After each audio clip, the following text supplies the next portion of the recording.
Las palabras claves del reino milenial o de la futura época a la que el mundo se acerca, donde los verdaderos creyentes que siguieron a Jesucristo reinarán con Él, las dos palabras claves son justicia y paz. Justicia y paz son las dos principales características que prevalecerán en el reino milenial. Justicia y paz. Dikaionosune en el griego e irene. Estas dos características son exactamente los dos ingredientes que no han podido existir durante los 6,000 años aproximadamente de historia de la raza humana, señores sociólogos, historiadores, antropólogos y arqueólogos. No ha podido haber paz en el mundo porque no ha podido haber justicia. Para que pueda haber paz, como lo vamos a demostrar con la Biblia en esta noche, es necesario que antes haya justicia. Las injusticias de los gobernantes, las injusticias de los padres de familia, las injusticias de los ciudadanos han impedido que haya paz en el lugar, en el individuo, en las naciones. ¿Por qué esta injusticia continua durante toda la época humana? Porque hemos nacido en pecado, la maldad la traemos dentro, y cuando alguien toma el control de una nación, de un estado, de una jefatura, etcétera, etcétera, lo hemos analizado, algo le sucede que se enferma. El poder a las personas las enferma, las marea, porque no fuimos creados para eso. En el libro, vamos a comenzar en el libro de Isaías capítulo 9, y vamos a estar continuamente casi en este libro, Jeremías también, Zacarías, los que quieran ponerles ahí algún apartado en sus Biblias.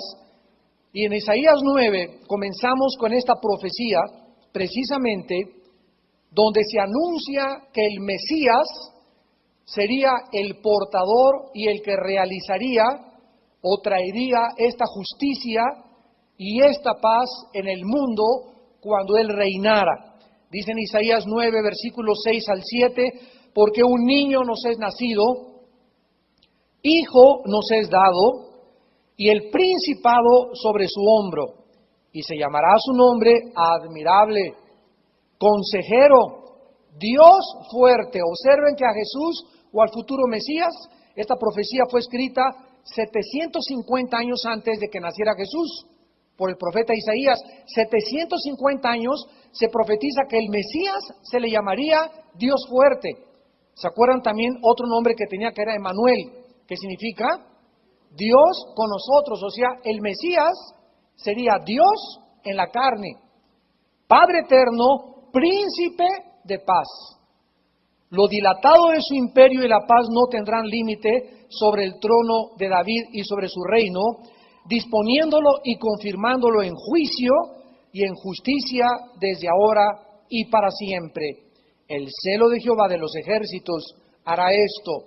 Observamos que si nosotros hubiéramos vivido en esa época y hubiéramos leído estos dos versículos, cuando el Mesías apareció, muchos hubieran, los inconstantes en el estudio de la Biblia, creído que ese Mesías no podía acabar en una cruz. Porque aquí dice, lo dilatado de su imperio y la paz no tendrán límite. O sea que entre el versículo 6 y el versículo 7 de Isaías 9, existe un período o un paréntesis de 2000 años. Nos está mostrando la Biblia que así es como el Espíritu Santo escribe las profecías, por lo cual es el área, la escatología, más difícil de interpretar de las Sagradas Escrituras. Entre 1 y 2 versículos puede haber 2000, 1000, 1500 años, 3000 años de diferencia. ¿Y cómo podemos saber esto? Comparándolo con otras profecías. Entonces los judíos leyeron esto, pero no leyeron el capítulo 53, donde dice, varón de dolores, experimentado en quebranto, escondimos de él el rostro, fue menospreciado y no le estimamos, llevó nuestros dolores, nuestras enfermedades. Entonces la Biblia retrataba al Mesías antes de que él viniera de dos formas. Lo retrataba como rey y lo retrataba como el siervo sufriente.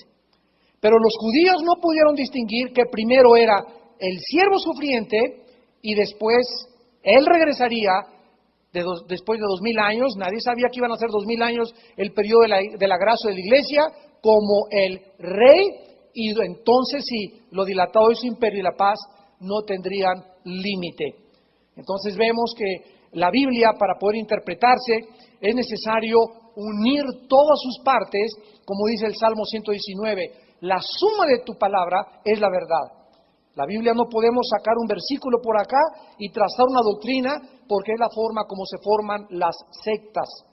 Entonces la Biblia no es de interpretación privada, tenemos que unir todas las partes para poder trazar verdaderamente la palabra de Dios.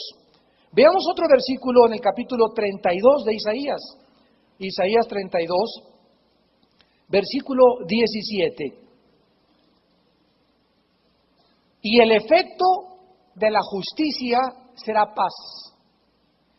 El resultado, el producto, la consecuencia de la justicia siempre es la paz. Es imposible que haya paz si no hay justicia. No hay paz porque no hay justicia, porque la paz es un producto que se deriva de la justicia. Y la labor de la justicia, o sea, una vez que la justicia es implantada y trae paz, produce una obra, y esta labor es reposo y seguridad para siempre. Vemos nosotros que hay, vean el orden divino: justicia, paz, y después viene el descanso y la seguridad para siempre. Y esto, amados santos, lo descubrimos en nuestra propia salvación. Antes de que tú tengas paz y antes de que yo podría tener paz, necesitaba antes haber justicia en mi vida. Porque dice Romanos 5:1, justificados, ahí está la justicia, por la fe tenemos paz para con Jesucristo, Dios,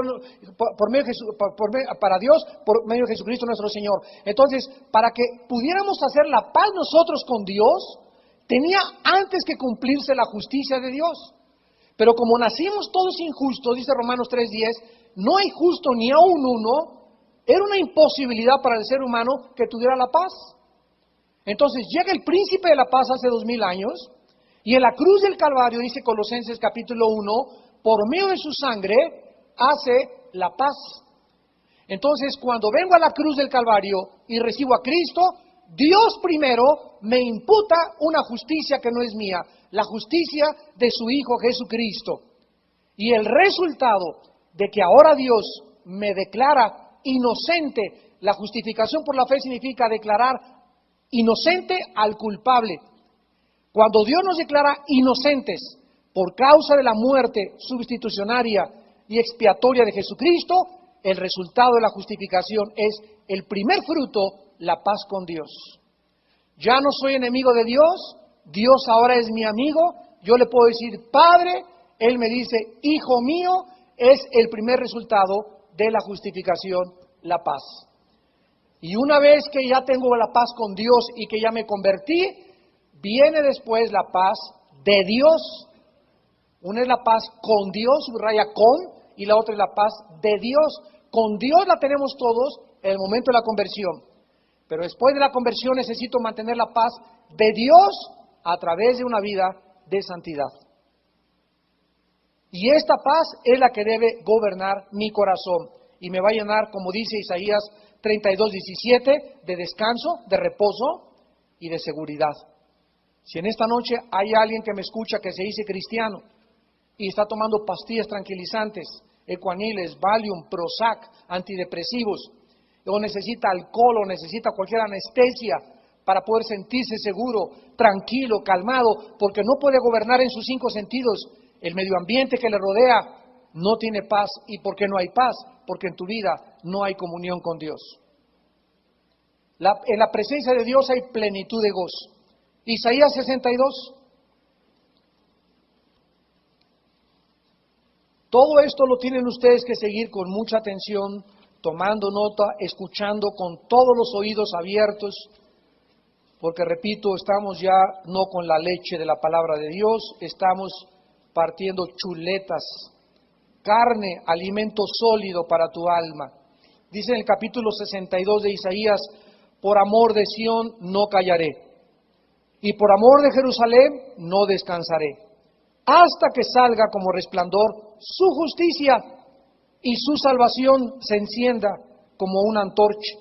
Entonces verán las gentes tu justicia y todos los reyes tu gloria, y te será puesto un nombre nuevo que la boca de Jehová nombrará. Aquí es una profecía, se llama, de doble significado. Se refiere a Israel y se refiere también a nosotros. Aquí se está profetizando cuando la justicia sea aplicada a Israel, entonces su salvación será como una antorcha y tendrán un nombre nuevo. Ahora nosotros, ya lo hemos visto en los estudios anteriores, al Israel haber apostatado, y aunque Dios no ha terminado con ellos, ya lo vimos también en Romanos 9, 10 y 11, y hemos entrado nosotros a ser beneficiarios de las promesas de Abraham. Nosotros ahora, dice la Biblia, no hemos podido encontrar la justicia hasta que encontramos a Cristo. Ahora es una antorcha la salvación en nuestra vida. Dice 2 Corintios 4, porque Dios que hizo que de las tinieblas resplandeciera la luz, hizo resplandecer en nuestros corazones por medio de la iluminación del conocimiento de Jesucristo. Jesucristo dijo que Él era la luz, y si en mi vida está Cristo, mi vida tiene que ser una antorcha. Mi responsabilidad es mantener la flama encendida. Y dice entonces verán las gentes tu justicia y los reyes tu gloria. Ya es hora que tu familia vea en tu vida la justicia, porque eres justo con tus trabajadores, eres justo con tus hijos, eres justo con tu esposa, eres justo en tus impuestos con el gobierno. Esta justicia es visible, debe de manifestarse si es que realmente la poseemos. Y el nombre nuevo que nosotros tenemos, dice Primera de Juan capítulo 3, amados, ahora no sabemos lo que somos más que hijos de Dios, pero cuando Él venga seremos exactamente como Él es. Ahora, ¿verdad? Solamente tenemos un nombre. ¿Cuál es tu nombre y cuál es mi nombre? Hijo e hija de Dios. Todos los cristianos, a través de todas las épocas, de la cruz a nuestros días, solamente tenemos un solo nombre. Todos tenemos el nombre de hijos e hijas de Dios. Cuando Cristo venga, dice en las promesas de Apocalipsis 2 y 3, nos dará una piedrecita blanca con un nombre que nadie conoce todavía. Y veamos finalmente en Malaquías capítulo 4, Malaquías está antes de Mateo.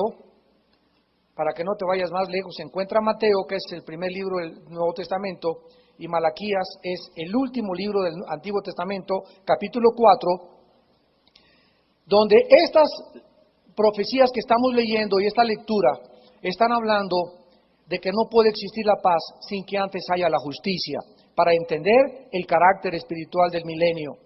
Dice Malaquías 4, del 1 al 3, porque aquí viene el día ardiente como un horno, y todos los soberbios y todos los que hacen maldad serán estopa. Aquel día que vendrá los abrazará, ha dicho Jehová de los ejércitos, y no les dejará ni raíz ni rama. Paréntesis, ¿de qué día está hablando? Todos ustedes que estudian Apocalipsis deberían de saberlo, el día de Jehová. ¿A qué se le llama el día de Jehová? Al día de la ira. ¿Cuándo comienza este día? Que no es un día de 24 horas, es un periodo de tiempo entre el sexto y el séptimo sello.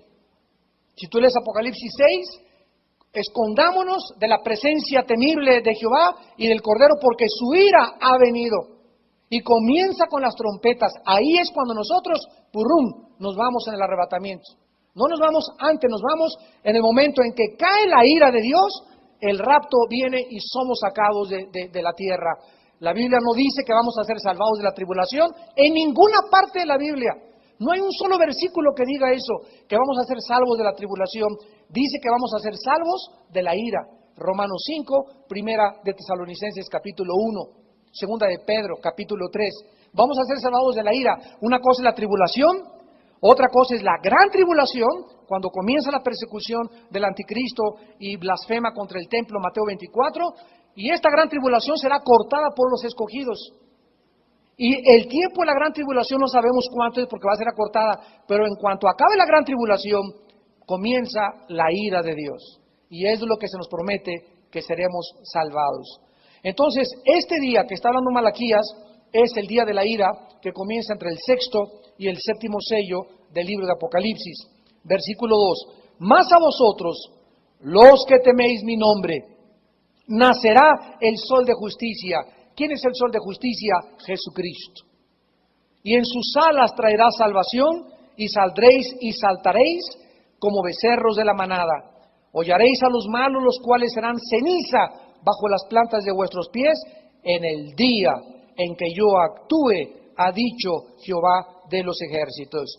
Muy bien, viendo estos pasajes que acabamos de leer, vamos pues a dar inicio a nuestro estudio y veamos en primer lugar que la primera característica del reino milenial será la obediencia. La primera característica del reino milenial será la obediencia. Fue la desobediencia. Romanos 5:19, por la desobediencia de uno, los muchos fueron constituidos pecadores, pero por la obediencia de otro, Jesucristo, los muchos fueron constituidos justos. Romanos 5:19, fue la desobediencia, el pecado, que Dios establece en su palabra como la causa de la caída de la raza humana. ¿Qué cosa es la desobediencia? La rebelión. ¿Qué significa no obedecer a la autoridad? Rebelión en el corazón. La raíz de la desobediencia es la rebelión. Ahorita le estaba compartiendo a los pastores, acaba de publicarse un libro en Estados Unidos que se llama The Witch Doctor and the Man, el médico brujo y el hombre. Es de un doctor en brujería, bueno, más bien un médico brujo en el África, que se convirtió hace algunos años y que revela todos los secretos escondidos de la brujería, que es la brujería más elevada del mundo, la brujería del África. Él estuvo más de 18 años, era cuarta generación de brujos, pero de médicos brujos con poderes, y te dice todo lo que pueden hacer, etcétera, etcétera. Y una de las cosas que él mencionaba era precisamente esta, que cuando algún ser humano tiene algún indicio de rebelión en su corazón contra sus padres, contra sus maestros, contra el gobierno, contra los pastores, contra las autoridades, la rebelión es el imán más fuerte que atrae a los demonios. La rebelión. Y lo dice Primera de Samuel capítulo 15 en el Antiguo Testamento, como pecado de brujería es la rebelión. Ahí está. Entonces, estos brujos tenían razón, ¿verdad? Todo lo que Satanás les revela ya lo tenemos en la Biblia nosotros. Entonces, fue la desobediencia. Por eso, ¿qué es el reino de Dios? Es un reino donde hay una autoridad. ¿Cómo comenzó la maldad en el mundo? Cuando una voluntad, la de Lucifer, se opuso a la del creador del universo, y en ese momento cayó Lucifer con la tercera parte de los ángeles, y después ya tuvieron su reinado, cayeron, fueron juzgados, vino el ser humano, Satanás seguía suelto, tentó al ser humano y arrastró a la raza humana en la desobediencia contra las leyes de su creador. Y lo primero que nosotros entendemos en la Biblia, dice Romanos 1:5, fuimos llamados para la obediencia a la fe.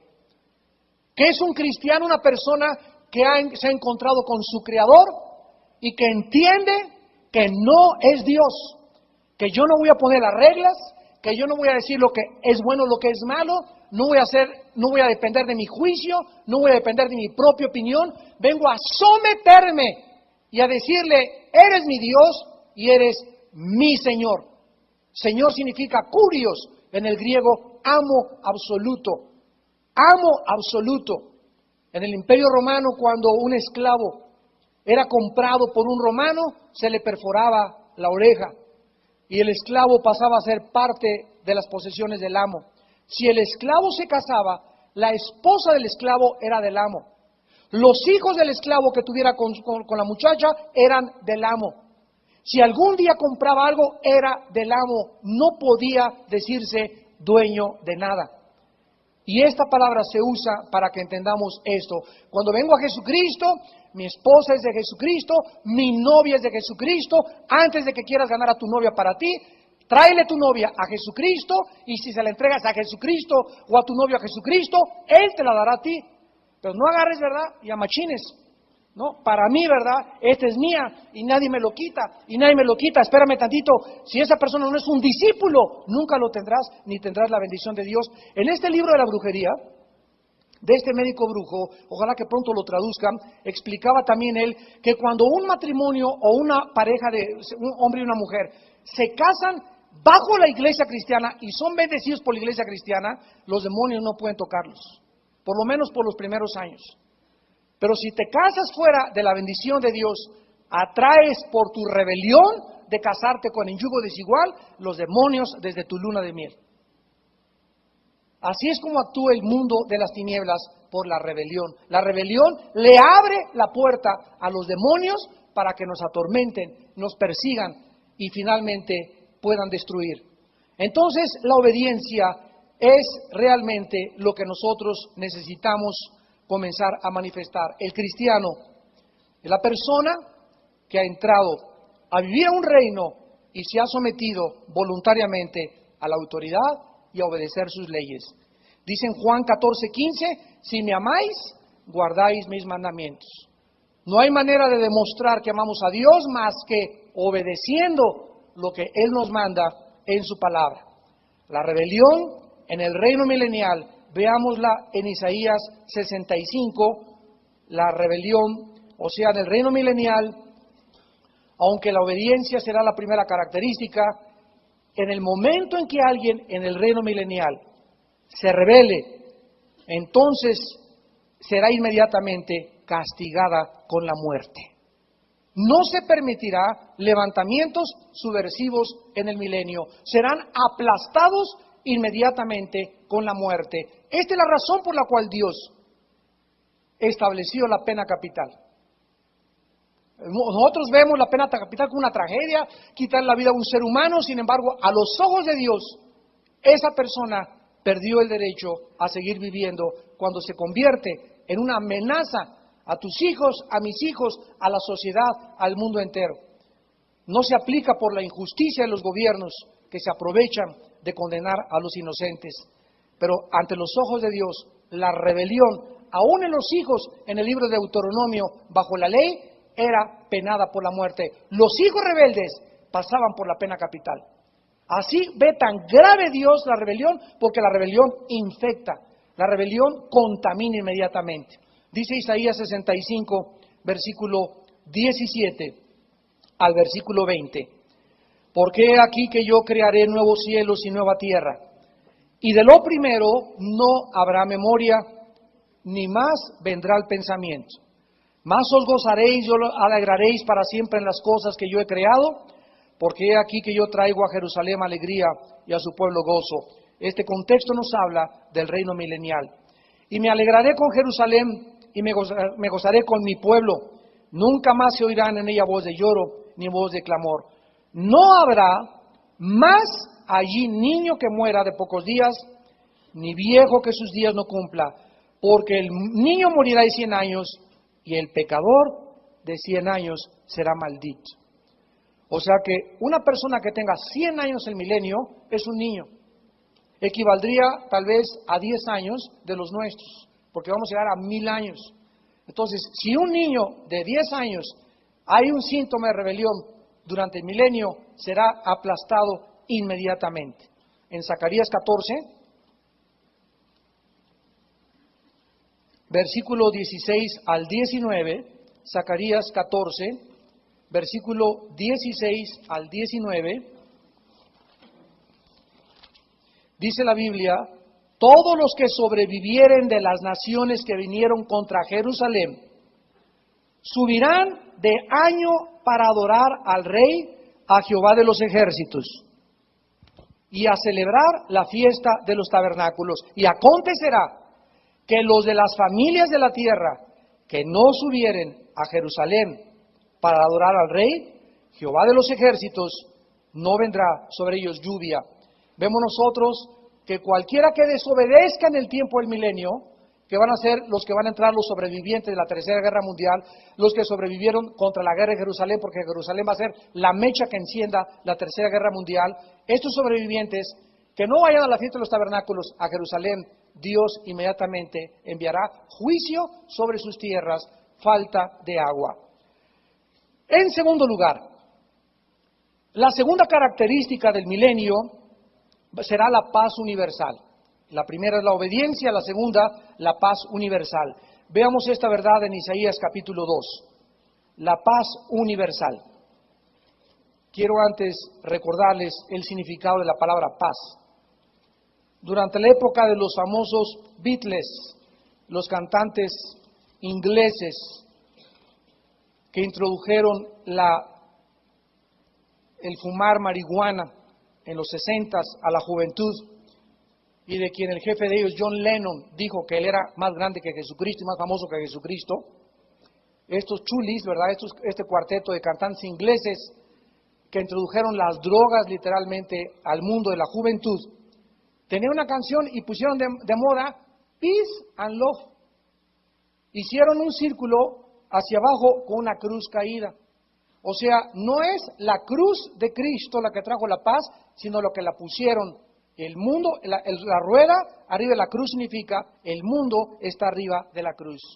Por eso, si tus hijos tienen una camiseta con un círculo y la cruz debajo, es el signo del Peace and Love de los Beatles. Quítaselas y quémalas, porque es una abominación a la cruz de Jesucristo. Repito, es la cruz volteada y poniendo el mundo arriba de la cruz. En lugar de que la cruz esté arriba del mundo, la voltea el diablo y la pone abajo, porque el diablo controla el mundo. Todos los símbolos tienen un significado. Y este Peace and Love, ¿verdad?, que los Beatles comenzaron a propagar, comenzaron a diseminar la mentira y la falacia y la utopía de que eran las guerras. Entonces cuando decían Peace and Love, no queremos guerra, hagamos el amor. Comenzaron por todos lados a diseminar esta mentira, ¿verdad? Y se oye bonito, ¿verdad? No hagamos guerra, hagamos el amor.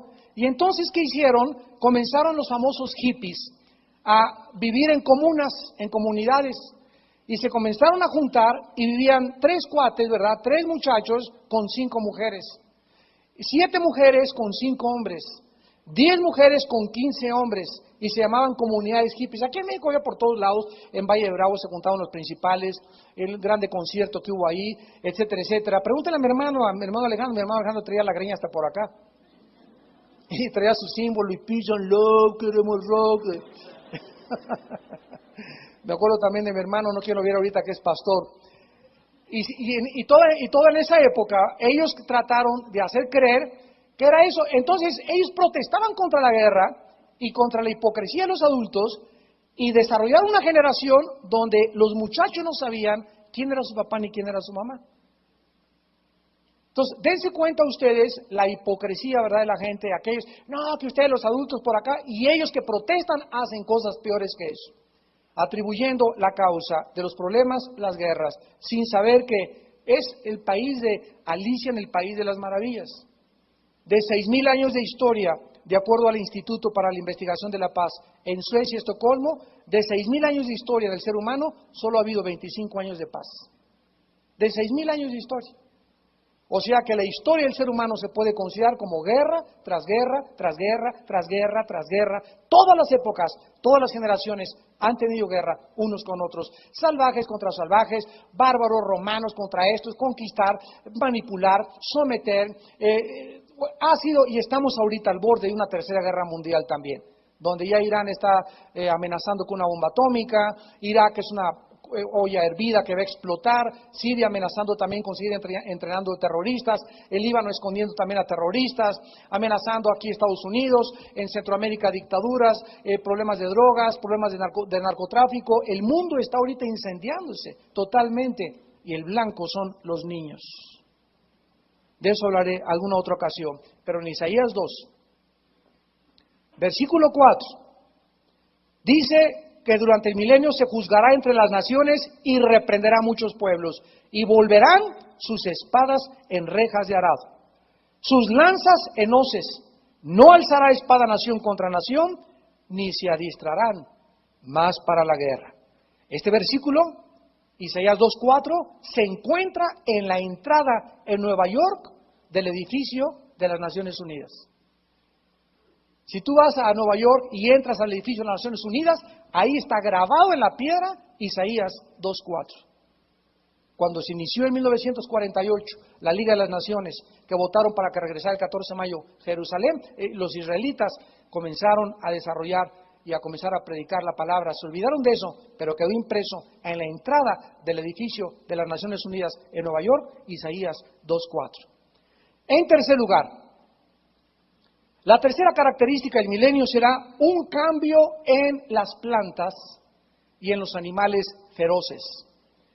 Antes de la caída humana, las rosas no tenían espinas, no había mala hierba, los animales no había ninguno venenoso y ningún animal depredador actualmente tenía ferocidad.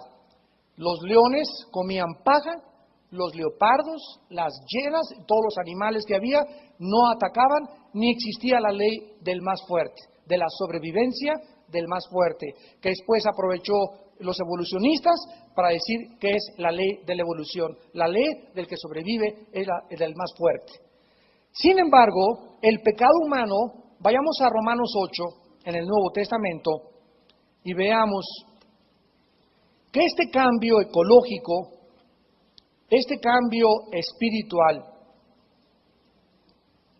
este cambio en los animales, en sus instintos y en los seres humanos, tuvo lugar cuando la primer pareja se rebeló contra Dios. Y actualmente hay una ley en la física, los que estudian física la conocen, se llama la ley de la entropía. También se conoce como la primera y la segunda ley de la termodinámica, donde se describe que todo lo que existe está sujeto al deterioro, a la oxidación, a la muerte, a marchitarse, a descomponerse. Tu casa, mi coche, nuestra vida, nuestra composición celular, nos estamos deteriorando. El mismo Sol está perdiendo millones de toneladas de masa cada segundo. Se llama la ley en la física de la entropía. Pero antes de que la física descubriera y le pusiera este nombre a estas leyes de la termodinámica, la Biblia en Romanos 8 le llama de otra manera.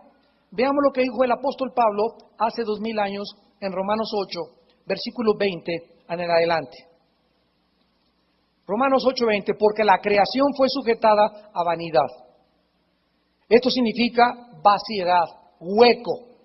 Todo absolutamente alrededor tuyo y alrededor mío, todo lo que tú ves, los edificios, Manhattan, la Torre Eiffel, las modas, Versace, todos los diseños de los modistas, la popularidad, la fama, el dinero, el éxito, todo lo que nos rodea carece de sentido y de propósito. Todo es hueco, vano, sin sentido ni propósito, sin Dios. No es hasta que Dios entra en el ser humano cuando el ser humano comienza a adquirir sentido y propósito para vivir. Mientras Dios no esté en tu vida, no importa lo que hagas, lo que diseñes, el grado que alcances de deportista, que eres el mejor portero, el mejor jugador, el mejor político, presidente, gobernante, Miss México, Mister Olimpia, a lo que llegues en la vida, siempre te encontrarás vacío y sin un propósito en tu corazón, porque fuimos creados, dice la Biblia, Dios a propósito permitió que naciéramos en vanidad para que descubriésemos que ese vacío solo Jesús lo puede llenar. Esta fue la conversación que tuvo en Juan 4 Jesucristo con la mujer samaritana. Era una mujer que llevaba 5 galanes. Y así hay mujeres, a lo mejor ahorita es la moda, una mujer grande agarrarse a chavitos. Esto es demoníaco y satánico. No están buscando novios, están buscando hijitos. Nada más falta que le traigas un biberón también para que le des un chupón al chavo que 15 años que le llevas de edad. Esto no es bíblico, esto es satánico totalmente, porque no puede durar eso mucho tiempo. La mujer envejece mucho más rápido que el hombre. Y cuando la mujer tenga 50 va a tener 30 o 35 y vas a parecer, ¿verdad?, su mamá. Y por eso andan buscando otros chavos. Entonces, esto es el ataque de Satanás en contra de los seres humanos. Y esto es el resultado de que hemos nacido, como le dijo Cristo a la mujer samaritana, lleva 5 hombres, andan buscando, con este no funcionó, a lo mejor me encuentro otro que me mantenga, otro que tenga, y así hay mujeres que andan busque y busque y busque y nunca encuentran, de cine en cine, de cigarro en cigarro, de droga en droga, de filosofía en filosofía, de teatro en teatro, de club en club, buscando siempre y sin encontrar, porque es Jesús la razón de nuestra existencia. La creación fue sujetada a vanidad, fue puesta bajo falta de sentido y de propósito. No por su propia voluntad, sino por causa del que la sujetó en esperanza. Fíjense usted en la mente de Dios. Dios permite que nosotros nazcamos vacíos para que comencemos a descubrir y a darnos cuenta que necesitamos una esperanza para vivir. Y por eso el ser humano, cuando no conoce a Jesucristo, anda buscando, pues el dinero es mi esperanza. Si tengo una cantidad de dinero, ya estoy absolutamente esperanzado y asegurado para mi futuro. Mi esperanza es mi esposo, que no se muera antes que yo, para que no me deje aquí vieja, ¿verdad? En silla de ruedas. Mi esperanza es que el próximo partido, ese es el PRD, no los del PRI, no es cierto los del PAN. Nuestra esperanza es que ese de ese partido sea el que salve a México. Maldito el hombre que confía en el hombre. Nunca creamos, jamás creamos que nadie traerá prosperidad al mundo, que nadie salvará al país, que nadie cambiará tu vida. No hay esperanza fuera de Cristo. Fuera de Jesús no hay esperanza. El mundo seguirá de mal en peor. Y nosotros tenemos que ser conscientes y realistas de esta verdad. En Jeremías 17 lo explica la Biblia. Maldito el que pone por esperanza su brazo. Dice Isaías 30, hay de aquellos que van a Egipto a pedir ayuda y se cobijan con un espíritu que no es el mío, dice el Señor. Serán avergonzados. No hay esperanza para este mundo fuera de Cristo. No hay un mundo utópico que la época del acuario y que las cosas mejorarán y que esto y el otro. No es cierto, no es cierto, no es cierto. Hasta que no venga el príncipe de la paz, el mundo irá de mal en peor. Dice Romanos 8, versículo 21, porque la creación misma fue libertada, y esta es la frase que describe bíblicamente lo que la física describe como la entropía, esclavitud de corrupción. Todo se está corrompiendo. Tú te estás corrompiendo, yo me estoy corrompiendo, la gloria del hombre es como las hierbas, aparece por un rato, somos bellos, somos jóvenes, somos guapos, somos bonitas, etcétera, etcétera, tienes esto y tienes el otro, y llegas a los 35, 40, 50 años de edad, y todo se acaba. Todo se acaba. La ley de la corrupción. Todo en este mundo tiene un principio de descomposición, de corrupción, a la libertad gloriosa de los hijos de Dios. Seremos libertados de esta corrupción a una libertad gloriosa. ¿Cuándo? Durante la época del milenio.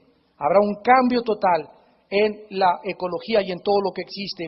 Dice el versículo 22, porque sabemos que toda la creación gime a una. Y aún está con dolores de parto hasta ahora. O sea que la tierra, este terremoto que en Indonesia, en Sumatra, dentro del mar, con un grado casi de 8 o 9 grados en la escala del Richter, está temblando, todo lo que hemos hecho con ahorita los témpanos de hielo se están deshaciendo en la Antártida, los mares están contaminados, las focas, las aves marinas muriéndose de tantos miles de millones de derramamiento de petróleo, el aire contaminado de las ciudades, ya lo que comes ya es dificilísimo poder saber que te puede beneficiar. Todo hemos acabado con el aire, el mar, a la comida, todo lo hemos echado a perder los seres humanos que nos hemos creído dioses. A ver, tráiganos los economistas, tráigan al PhD, al doctor fulano de tal, para que diga en la próxima convención de Ginebra cuál es el problema de la ecología, de la deforestación, y se juntan las naciones, y se juntan, como dice el Salmo capítulo 2, y dicen, rompamos las ligaduras y rebelémonos contra Dios, echemos de nosotros sus cuerdas, se juntarán contra Dios y contra su ungido, y Dios se reirá y dirá, ustedes van a ser burlados hasta que establezca a mi hijo en Sión como rey. Nadie podrá traer ni los planes de los mejores economistas, ni las mejores cosas que oigamos la paz al mundo. Dice la Biblia que la creación gime, la tierra está harta de nosotros. Estos síntomas de la tierra, terremotos dentro, son dolores de estómago. ¿Qué te pasa cuando tienes dolores de estómago? Y comienza a volver el estómago. porque tienes algo que te tragaste, que te descompuso. ¿Quién le descompuso el estómago a la Tierra? Las pruebas nucleares. Y luego la Tierra comienza a explotar y a manifestar terremotos y matan a miles. ¿Y dónde está Dios? Si Dios es bueno, ¿por qué hizo esto? Es como el que se come un camarón descompuesto. ¿Y dónde está Dios? Si Dios me quiere, ¿para qué me come el camarón? Dios te dio cabezota para que no te lo comieras. Fíjense ustedes qué locura es el camino del ser humano. Dice la Biblia en Proverbios, el hombre se rebela contra Dios y luego le echa la culpa de sus problemas. Ay, ¿dónde está Dios si me quiere? ¿Para qué me casé con esta jirafa? ¿Por qué te casaste? Porque antes de que te casaras, sabías que no era cristiana, sabías que ese cocodrilo no era cristiano antes, y estás sufriendo ahorita, y Dios no le eche la culpa. Él nos hizo agentes morales y responsables, para que diéramos cuenta de nuestros actos. Y dice el versículo 23, y no solo ella, sino que también nosotros mismos, que tenemos las primicias del Espíritu, o sea, los cristianos nosotros también, gemimos esperando la adopción, la redención de nuestro cuerpo. ¿A qué se refiere esto? A el día de la resurrección. Hasta que resucitemos, nacimos llorando, vivimos llorando y nos hemos de morir llorando, en un valle de sombras y de muerte. Ahora veamos en Isaías 11, estos cambios que tendrán lugar durante el reino milenial. Dice en Isaías 11, versículo del 6 al 9, Isaías 11, del 6 al 9. Morará el lobo con el cordero. El lobo con el cordero. Acuérdense ahorita que el bocado preferido del lobo, ¿cuál es? Cordero al horno. ¿Verdad? Y en el milenio, ya el lobo no deseará comerse a los borreguitos o a los corderitos. El leopardo con el cabrito se acostará, el becerro y el león y la bestia doméstica andarán juntos y un niño los pastoreará. Imagínense a los niños pastoreando leones, leopardos. La vaca y la osa pasarán, sus crías se echarán juntas y el león como el buey comerá paja.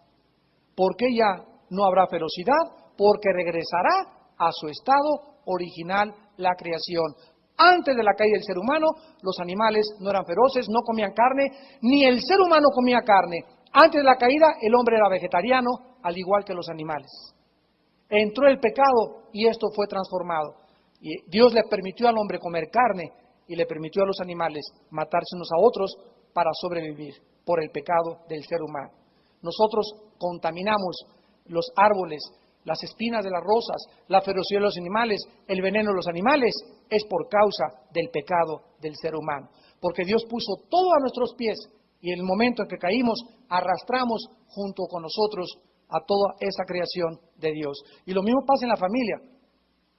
Decía este libro del brujo de África que cuando un hombre en una casa, el padre de familia, que es la cabeza y el guardián, entiéndelo, los varones somos los guardianes de nuestra casa. Cuando el guardián falla, cuando el guardián comienza a meter pornografía a su casa, cuando el guardián comienza a vivir en pecado, los ángeles se hacen a un lado de esa casa, de esa familia, y son blanco del infierno y de los demonios. Los que guardamos la seguridad de nuestros hijos, sobre todo los menores de edad, es la santidad del varón en la casa, porque él es la cabeza.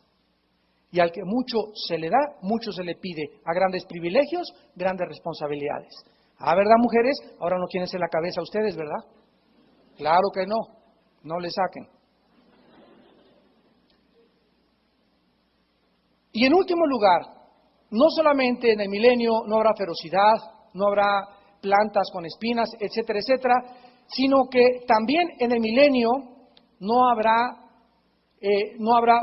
cansancio para trabajar y habrá reproducción de seres humanos. O sea, continuaremos produciendo hijos. Vamos a leer Jeremías 30 y a comprobar estas verdades. Hay muchas veces que he oído a muchas personas, tal vez por la televisión, digan, oiga, doctor Alducin, pero acuérdese que Cristo dijo que en el día de la resurrección serían como los ángeles, que no se casan ni se dan en casamiento.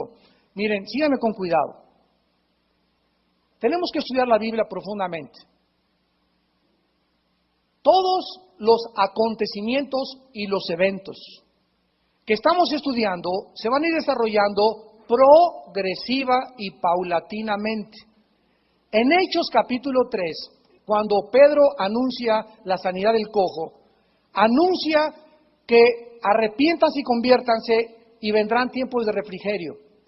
Y los tiempos anunciados por los profetas, y dice, de la restauración de todas las cosas. Ahora, esta restauración, la palabra apostacasis en el griego restauración, que significa traer a su estado original. Un cuadro, cuando es restaurado, se le pone como fue originalmente. Una estatua, cuando es restaurada, se trata de que se restaure o se le dé forma a como estaba originalmente. Dios va a restaurar todo esto, pero no va a ser así, de sopetón o inmediatamente. Primero va a ser la Tercera Guerra Mundial, después vendrá Cristo, después vendrá el milenio, después vendrá Satanás atado, después será la restauración de las cosas, después el castigo de las naciones, habrá muerto durante el milenio, al acabar el milenio Satanás atado 1000 años, y al acabar Satanás lanzado al lago de fuego, y al acabar el milenio vendrá la nueva Jerusalén, los cielos y la nueva tierra, y todo será progresivo y un desarrollo. Y si creemos que todo va a ser al mismo tiempo, los cielos y la nueva tierra, y no habrá ferocidad, y no habrá muerte, nos equivocamos, porque no hemos estudiado la Biblia sistemáticamente. La Biblia habla que si en el milenio va a haber muerte, todavía hay castigos, todavía hay algo de rebelión en el ser humano. Pero hasta Apocalipsis 22 dice, y no habrá muerte, y no habrá maldición. Ahí ya no es el milenio, Apocalipsis 22 ya es la nueva Jerusalén, es ya, después del milenio, los tiempos de la eternidad. Entonces tenemos que ver la Biblia así, ¿verdad? Progresiva, en el orden en el que el Espíritu Santo la escribió, para que podamos ir entendiendo las épocas y los eventos que serán los cronos, el tiempo cronológico en el que Dios ha diseñado transformar y restaurar todas las cosas. Entonces, durante el milenio va a haber reproducción, donde no va a haber, como cuando dijo Cristo que seremos como los ángeles que no damos en casamiento, es en el cielo. Y es cuando después del milenio subamos y bajamos, y ya no va a haber eso, porque ya habrá otro tipo que la Biblia ya no nos revela. Pero en el milenio, la Biblia claramente nos dice que habrá familias y niños naciendo. Así que si no te casaste ahorita, espera tu galán en el milenio. Y Jeremías 30. De veras, espérense, hombre. No la rieguen antes. Jeremías 30, 18 al 22. Así ha dicho Jehová, he aquí yo hago volver a los cautivos de las tiendas de Jacob. Y de sus tiendas tendré misericordia, y la ciudad será edificada sobre su colina. Versículo 19. Y saldrá de ellos acción de gracias, y voz de nación que está en regocijo, y los multiplicaré. Y no serán disminuidos, los multiplicaré, y no serán menoscabados. Serán sus hijos como antes, y su congregación delante de mí será confirmada, y castigaré a todos sus opresores. De ella saldrá un príncipe, y del medio de ella saldrá su señoreador. Todo esto se refiere a cuando Jerusalén sea restaurada, los judíos sean convertidos, y junto con nosotros estén viviendo en el milenio. Veamos otro pasaje en Isaías 65, antes de Jeremías, está Isaías, no te vayas tan lejos. Isaías 65, versículos 21 y 23. Edificarán casas y morarán en ellas, plantarán viñas y comerán el fruto de ellas. Aquí vemos también que en el milenio no vamos a estar ahí en una hamaca con un coco rascándonos la barriguita bajo el sol. En el milenio vamos a trabajar con la seguridad de que vamos a disfrutar, no vamos a sudar ya. Ahorita cuando trabajas sudas y te cansas, en el milenio vamos a disfrutar. Y no habrá salteadores ni ladrones que se roben mis manzanas, las uvas o lo que Dios nos ponga a cultivar. Y dice el versículo 22, no edificarán para que otro habite, ni plantarán para que otro coma, porque según los días de los árboles serán los días de mi pueblo, y mis escogidos disfrutarán la obra de sus manos. No trabajarán en vano, ni darán a luz para maldición, ni darán luz para maldición. Actualmente, ¿cuál es la maldición de las mujeres? Con dolor tendrás tu parto. El hecho de que una mujer tenga dolor al parir ahorita, al dar a luz, viene como resultado de la maldición desde Génesis capítulo 3. No darán luz a maldición porque son linaje de los benditos de Jehová y sus descendientes con ellos. Bueno, pues esto es, de una forma resumida, algo del carácter espiritual del milenio, y solamente quiero terminar con el tipo de gobierno que prevalecerá en el milenio. El gobierno milenial no será una república, por cuanto los poderes legislativo, ejecutivo y judicial no residirán en el pueblo, sino en Jesucristo como Rey absoluto sobre toda la tierra. La absoluta soberanía en el milenio residirá en una sola persona, no en tres poderes, en una sola persona que se llama Jesucristo. Por lo que el carácter del gobierno será teocrático. Teos Dios, kratos gobierno. Esta teocracia será una necesidad absoluta por las siguientes 4 razones. Y con esto terminamos. En la creación original, Dios determinó que este gobierno existiera en el mundo, que el ser humano fuera gobernado por Dios, y no que gobernaran los seres humanos, sino que Dios nos gobernara a nosotros. El ser humano rechaza la teocracia, el gobierno de Dios, al rebelarse contra su Creador, y decide ser lo suficientemente capaz, inteligente, sabio para gobernarse a sí mismo.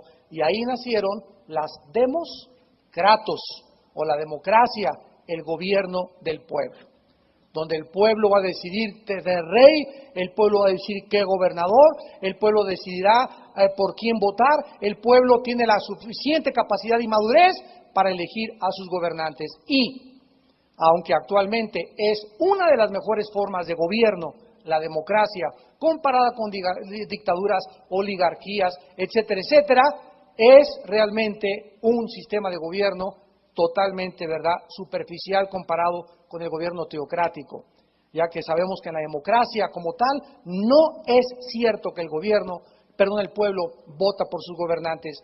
Votamos y no sabemos ni siquiera, en mi vida había visto esa foto que aparece mañana, para gobernar de Puebla, para gobernador de Zacatecas, y les prometo que Veracruz será el mejor estado, les prometo que Puebla será el mejor estado, paz y seguridad, dice fulano de tal, y votamos ahí porque no votamos por él, votamos por el partido en el cual estamos afiliados. Pero no conocemos las características morales de esa persona, por lo que no sabemos que al llegar al poder se quitan la máscara la mayoría y nos dan una cara que nunca presentaron durante las elecciones, por la pecaminosidad del ser humano. Dios resolvió restaurar el gobierno teocrático en la persona de Jesucristo cuando Él venga como gobernante, monarca absoluto de la tierra. Y hasta que este gobierno teocrático no sea establecido, el ser humano, de acuerdo a las Sagradas Escrituras, seguirá en rebelión contra su Creador. Pero nosotros somos nación santa, pueblo santo, linaje escogido, real sacerdocio, para que comencemos ya a demostrar que realmente formamos parte de otro reino, viviendo en obediencia a la palabra de Dios, sometiéndonos a nuestras autoridades por causa de nuestra conciencia y demostrando nuestra justicia, de que realmente la justicia ha amanecido en nuestro corazón. Oremos. Señor, te damos gracias por este panorama breve que tu palabra nos ha revelado en esta noche, describiéndonos las diferentes características que prevalecerán espiritual, física, ecológicamente durante este reinado, a través del cual ahora nosotros hemos sido hechos partícipes por la muerte de tu Hijo Jesucristo. Oh Padre, nuestra alma y nuestro espíritu gime. Dentro de nosotros ya queremos que todo esto acabe. Que ya no haya guerras, que ya no haya envidias, que ya no haya problemas, que no haya asaltos, crímenes, secuestros, envidias, celos, competencia unos contra otros. Oh Dios, muchos no saben que algún día esto será una realidad. Pero que mientras el ser humano no se someta a Dios, su Creador, y crea que desciende de los animales, y siga creyendo que es suficientemente inteligente y sabio para poder gobernarse, Nos damos cuenta en el tiempo que vivimos que hemos hecho el ridículo como administradores y gobernadores de este planeta. Todo lo hemos echado a perder, todo lo hemos descompuesto por nuestra rebelión contra nuestro Creador. Padre, te damos gracias en esta noche, en esta hora, por haber revelado tu Hijo en nosotros y habernos traído esta esperanza que nos está guardando en la otra vida y que escuchamos a través de la predicación del Evangelio que llegó a nosotros con poder y que produce fruto para que andemos como es digno de este llamamiento, creciendo en el conocimiento y la gracia de tu Hijo, llevando fruto en toda buena obra y siendo llenos del conocimiento de tu voluntad. En esta noche, en esta hora tal vez hay muchas personas que nos ven por la televisión y que están aquí presentes que aún no tienen esta esperanza en su corazón. Tu vida no tiene sentido, careces de significado, tú sabes que hay un vacío profundo en tu corazón que no vas a llenar con nada, porque Dios lo hizo así. Así lo determinó, que vivieras en vanidad para que descubrieras que necesitas y tienes necesidad de que alguien llene ese vacío, que no es el dinero. Ningún ser humano lo va a poder llenar, ni tu esposo, ni tu esposa, ni tu novio, ni tu novia. Dios nos creó para que ese vacío lo llenara su Santo Espíritu, para que Él entre a morar, a vivir dentro de tu vida en este momento y tú puedas descubrir que solo en Cristo y teniendo a Cristo tu vida comenzará a tener esperanza. ¿Qué necesito hacer? Me preguntarás, para que en esta noche yo pueda salir con esta esperanza, con esta seguridad de que mi vida ahora tendrá propósito y significado. La Biblia dice: arrepiéntete. Arrepiéntete, cambia tu manera de pensar respecto a Dios y al pecado y vuélvete a mí, dice el Señor. Conviértete y tus pecados serán perdonados y vendrán a tu vida tiempos de refrigerio, tiempos de descanso. Encontrarás que tu alma comenzará a tener esa paz de la cual después somos responsables de mantener. La persona que en esta noche quiere invitar a Cristo a su vida por primera vez, dígale estas palabras. Ahí desde tu lugar, desde donde nos estés viendo en la televisión, la cárcel, en la sala de tu casa, en el hospital, dile: Señor, mi Dios y mi Salvador, perdóname mis pecados, me arrepiento con todo corazón de ellos y te pido que entres a mi vida, Jesucristo, que me salves, que me fortalezcas, que cambies mi vida, y espero, gimiendo dentro de mí, este reino futuro que prometiste y el cual se cumplirá, porque una sola palabra que tú hayas hablado no dejará de ser cumplida, porque eres un Dios todopoderoso, inmutable. Entra a mi corazón, Jesús, como mi Salvador. Creo que en la cruz pagaste con tu sangre por mis pecados y lávame de toda maldad, porque te lo pido en tu nombre maravilloso, Señor Jesucristo.